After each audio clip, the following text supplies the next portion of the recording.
Oke, assalamualaikum warahmatullahi wabarakatuh ya. Jumpa lagi dalam pembelajaran kimia. Jadi pada materi IPA ini khususnya untuk belajar kimia pada kurikulum merdeka ya, khusus untuk para peserta didik di fase E atau kelas 10 ya. Kita akan belajar tentang pemanasan global atau global warming ya. Semoga kita dalam keadaan sehat walafiat dan juga terus semangat dalam belajar. Assalamualaikum warahmatullahi wabarakatuh. Jumpa lagi dengan pembelajaran terutama untuk pembelajaran kimia. Semoga ini khususnya untuk para peserta didik yang belajar dengan kurikulum merdeka, terutama untuk pembelajaran IPA. Di dalamnya ada mata pelajaran kimia. Kali ini ya kita akan mempelajari tentang materi kimia ya, khususnya itu tentang pemanasan global atau global warming ya. Nah, semoga sebelumnya juga peserta didik dalam keadaan sehat walafiat ya, dan para pemirsa juga dalam keadaan sehat walafiat ya. Oke. Sebelum kita mulai tentunya dalam pembelajaran IPA atau khususnya untuk kimia ya, pada materi ini diharapkan peserta didik itu mengetahui isu ya, terutama tentang pemanasan global ya, tentang pemanasan global ini. Kemudian juga peserta didik dapat menjelaskan dampak dari adanya pemanasan global. Dan juga nanti akhirnya peserta didik dapat memahami konsep kita belajar IPA terutama kimia yang kaitannya dengan pengelolaan lingkungan terkait dengan antisipasi dari pemanasan global tersebut. Baiklah para peserta didik yang saya hormati ya, kemudian juga para pemirsa, pemanasan global yaitu sering kita sebut juga dengan global warming ya. Tentunya juga di dalam implementasi P5 atau proyek penguatan profil pelajar Pancasila, tentunya diharapkan para peserta didik juga dapat bernalar secara kritis ya, kemudian juga dapat bergotong royong. Kemudian juga ada sebuah pertanyaan, beberapa pertanyaan ini ya. Jadi bagaimana perasaan kalian para peserta didik ketika mendengar adanya isu pemanasan global atau global warming ya, bukan warning, ini warming. Kemudian juga apa dampak bagi lingkungan dan juga manusia atas pemanasan global tersebut ya. Dan tentunya apa sih peran ilmu kimia ya, tentang atau dengan adanya isu pemanasan global tersebut. Nah, baiklah, nanti kita akan jelaskan ya tentang apa secara umum juga secara khusus tentang global warming ini atau pemanasan global ini ya. Nah, kemudian juga ya para peserta didik bahwa pengertian ya, kita lihat bahwa pengertian yang disebut dengan global warming itu sendiri ya, itu adalah sebuah fenomena sebetulnya ya, dari perubahan iklim yang ditandai dengan peningkatan suhu rata-rata bumi secara umum yang juga mengubah keseimbangan cuaca dan ekosistem untuk jangka waktu yang lama. Nah, ini tentunya ya, penyebab utama dari global warming ini adalah yang disebut dengan efek rumah kaca atau greenhouse effect ya, atau kadang disebut dengan GRK ya, efek rumah kaca. Nah, ini kaitannya dengan gas karbon dioksida. Nah, jadi untuk karbon atau gas karbon dioksida ini ya, tentunya para peserta didik juga mengetahui ya, fungsi dari gas CO2 itu kalau di atmosfer itu adalah untuk menghangatkan suhu bumi sebetulnya ya. Jadi menghangatkan suhu bumi yang ini ya.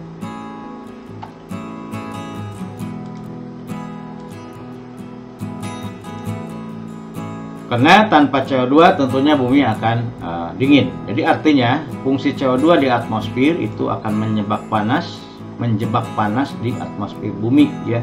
Dan tentu maknanya ini adalah menghangatkan suhu bumi ya. Tetapi juga lain tempat lain fungsi. Kalau gas CO2 ya itu dalam minuman, biasanya supaya minumannya itu terasa fresh ya. Kemudian juga kalau di dunia entertainment ya, biasanya kalau di dunia hiburan itu di panggung-panggung kita melihat adanya seperti asap ya yang mengepul, padahal itu bukan asap ya, sebetulnya adalah yang disebut dengan es kering atau CO2 ya, kering itu. Jadi memang berbeda fungsi, lain tempat lain fungsi. Nah, untuk CO2 di atmosfer itu fungsinya adalah menghangatkan suhu bumi ya. Jadi supaya bumi tidak kedinginan ya. Nah, ini beberapa ya sumber dari gas CO2. Tentu yang kita sering dengar dengan emisi gas CO2, ini terkenal juga dengan emisi gas rumah kaca. Jadi kalau kita bayangkan kita berada di rumah kaca, tentunya akan merasa hangat, lama-lama menjadi panas. Nah, itu seperti itulah. Jadi sama dengan fungsi dari gas CO2 di atmosfer tersebut, menghangatkan suhu bumi, yaitu efek rumah kaca atau emisi gas rumah kaca tersebut. Kemudian juga sumber CO2 tentu dari pembakaran sampah secara berlebihan, ini juga tentu menghasilkan CO2. Jadi sumber CO2 itu dihasilkan ya dari pembakaran sampah ya. Kemudian juga aktivitas dari manusia, karena dalam proses pernapasan tentu melibatkan juga gas CO2 karena kita memang mengeluarkan gas CO2. Kemudian juga aktivitas hewan, tumbuhan, nah ini semuanya menghasilkan gas karbon dioksida atau CO2. Juga pada kebakaran hutan ya tentunya ya, ini proses pembakaran semuanya juga menghasilkan gas CO2 ya. Nah, kemudian berikutnya ya, jadi tentang pengertian tadi ya sudah disebutkan bahwa global warming itu adalah ditandai dengan peningkatan suhu rata-rata dari bumi secara umum dan juga akan mengubah keseimbangan cuaca ya, dan juga ekosistem untuk jangka waktu yang cukup lama ya. Tadi sudah disebutkan penyebab utama global warming ya, yang A itu adalah efek rumah kaca ya, biasanya yang menghasilkan gas CO2 ya. Kemudian juga ada yang lain ya. Nah, yang lain ini tentunya ya adalah asap pabrik. Nah, ini biasanya adalah oksida dari belerang ya, baik SO2 maupun SO3, yang tentunya ini sangat mengerikan ya di udara jika terlalu banyak oksida belerang tersebut. Kemudian juga ada gas metana ya, gas metana atau CH4. Ini tentu dari produksi gas alam biasanya dan juga pengolahan minyak bumi ya, serta dari pembusukan limbah organik yang tentu dikeluarkan dari hewan ternak. Kemudian juga biasanya pada sektor transportasi, sumber utama penghasil gas NO2 ya, ini sebagai oksida nitrogen. Nah, ini juga salah satu penyumbang dari global warming ya, adanya gas NO2 ya, atau yang disebut secara umum dengan oksida nitrogen. Kemudian nanti juga akan dibahas ya tentang lapisan ozon atau O3 itu yang semakin tipis, karena kita tahu bahwa memang fungsi dari ozon ini adalah menjaga ya supaya suhu bumi itu tetap stabil dan tentunya melindungi bumi dari sinar ultraviolet yang memang berbahaya secara langsung ya bagi kehidupan di dalamnya.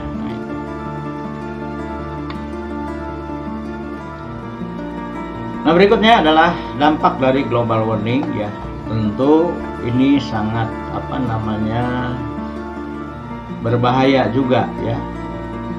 Yang pertama, ini menyebabkan terjadinya perubahan iklim atau climate change ya, jelas ya. Kemudian juga dapat menyebabkan kebakaran hutan karena memang suhu bumi meningkat ya. Kemudian penyebab banjir, nah kenapa ini bisa menyebabkan banjir padahal kan panas suhunya? Ya tentunya ini es di kutub itu bisa saja mencair ya. Kemudian juga naiknya permukaan air laut ya, terjadi bencana alam, dan seperti tadi juga bisa banjir, angin topan, tanah longsor dan sebagainya ya. Hingga hilangnya keanekaragaman hayati dan juga tentunya menurunnya produksi pangan.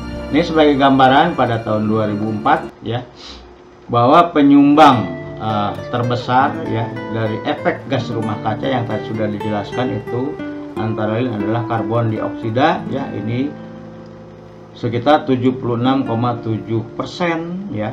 Ini dihasilkan dari apa? Ya tentunya juga dari pembakaran bahan bakar yang tentunya berasal dari fosil ya, sebesar 56,6%, ya, sangat besar. Kemudian juga dari penebangan hutan ya dan yang lainnya.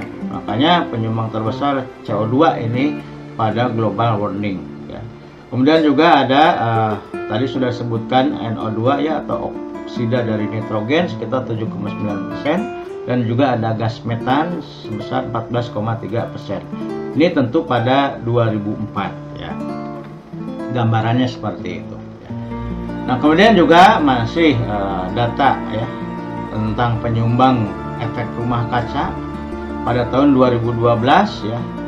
Ini kalau kita lihat ya, dihasilkan dari bidang apa saja ya. Nah, ini kita lihat dari bidang industri ternyata itu penyumbang terbesar ya, hampir 29%.